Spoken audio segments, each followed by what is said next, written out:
On se retrouve aujourd'hui dans cette vidéo pour réviser le chapitre de troisième de géographie sur les aires urbaines. La première chose que tu dois savoir, c'est qu'aujourd'hui, on considère le territoire français comme un territoire sous influence urbaine. Qu'est-ce que cela veut dire? Ça veut dire que les villes, notamment les grandes métropoles, prennent de plus en plus d'importance. Pourquoi? Parce que depuis les années 1950, les grandes villes ont connu ce qu'on appelle une croissance démographique importante, c'est-à-dire une augmentation de leur population. C'est assez facile à comprendre, ce sont des territoires qui sont très attractifs, c'est là où on va trouver de l'emploi, un certain nombre d'activités, et donc elles se sont fortement développées. Aujourd'hui, la France est un pays qui est intégré dans la mondialisation. La mondialisation, c'est quoi? C'est la mise en contact des différentes parties du monde sous l'effet de l'accélération des échanges. Et tu le vois bien, la France est un pays qui est fortement connecté avec le reste du monde. Ce phénomène d'insertion dans la mondialisation a renforcé encore plus les grandes métropoles sur le territoire français du fait de leur grande capacité à absorber donc de la population, à accueillir les sièges sociaux des grandes entreprises, à avoir des emplois hautement qualifiés, mais aussi à pouvoir investir dans la recherche, le développement et surtout évidemment développer un maximum les transports. Donc ce sont les métropoles qui tirent vraiment leur épingle du jeu dans cette mondialisation et donc, on assiste à un phénomène qui s'appelle la métropolisation, c'est-à-dire le renforcement du rôle et de la puissance des métropoles sur le territoire français. Ce phénomène, tu t'en doutes, il favorise encore plus l'agglomération parisienne, qui est vraiment beaucoup plus importante que les autres agglomérations, enfin les autres métropoles. On va même jusqu'à dire que Paris est ce que l'on appelle une ville mondiale, c'est-à-dire une ville fortement insérée dans la mondialisation, une ville qui est véritablement connectée aux autres grandes métropoles mondiales. Et c'est une ville qui, par sa puissance politique, économique, culturelle, va véritablement influencer le reste du monde et l'économie mondiale. Cela dit, ce phénomène de métropolisation concerne quand même environ une quinzaine de grandes métropoles françaises que tu dois absolument connaître. Je te mets donc ici la liste, il faut les connaître et également savoir les placer sur une carte de la France. Aujourd'hui, on considère que c'est plus de 85% de la population totale de la France qui vit dans une aire urbaine. Mais du coup, qu'est-ce qu'une aire urbaine? Alors, qu'est-ce qu'une aire urbaine? Une aire urbaine, c'est un territoire qui est composé d'une ville-centre, de sa banlieue et de sa couronne périurbaine, c'est-à-dire des communes qui sont périphériques et qui pour autant sont inclus dans l'aire urbaine car une forte proportion de sa population, environ 40%, continue d'aller travailler soit dans la ville-centre, soit dans la banlieue.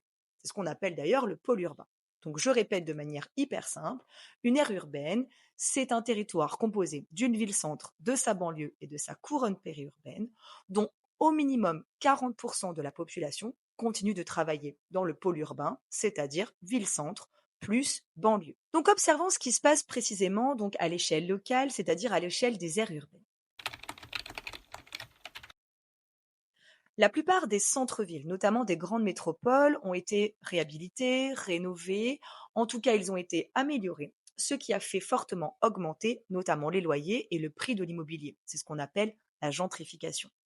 Du coup, les familles et les ménages aux revenus plus modestes ont dû partir un petit peu plus loin, en banlieue ou dans la couronne périurbaine. Cela est doublé par un autre phénomène qui est tout simplement la recherche d'un autre mode de vie, d'une qualité de vie différente, les centres-villes étant saturés, avec des nuisances sonores, parfois polluées. Une certaine catégorie de la population recherche plus de calme, peut-être une maison individuelle, un cadre de vie plus proche de la nature.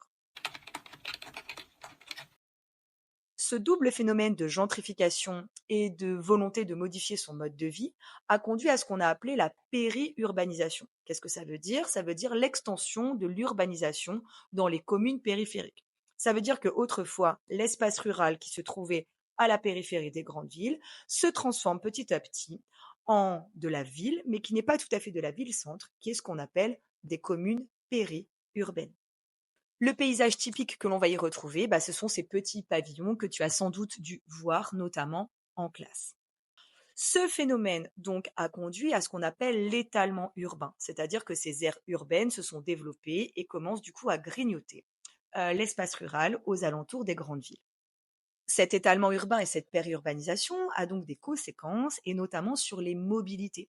Effectivement, les personnes qui vivent en commune périurbaine continuent de travailler soit dans la banlieue, soit dans la ville-centre. Donc tous les jours, ils doivent donc faire l'aller-retour entre leur domicile et leur lieu de travail. C'est ce qu'on appelle les mouvements pendulaires.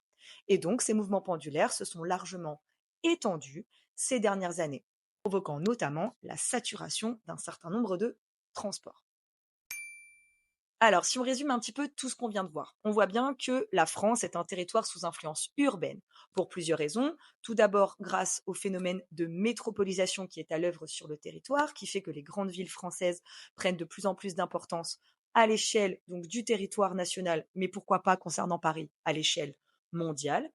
Et deuxième argument en faveur donc de cette idée que la France est un territoire sous influence urbaine, c'est que au niveau local, les grandes villes et notamment les aires urbaines s'étalent de plus en plus, grignotent les espaces ruraux et on a une modification vraiment du paysage à la périphérie des grandes villes qui est de plus en plus en train de s'urbaniser. C'est ce que l'on appelle donc la périurbanisation.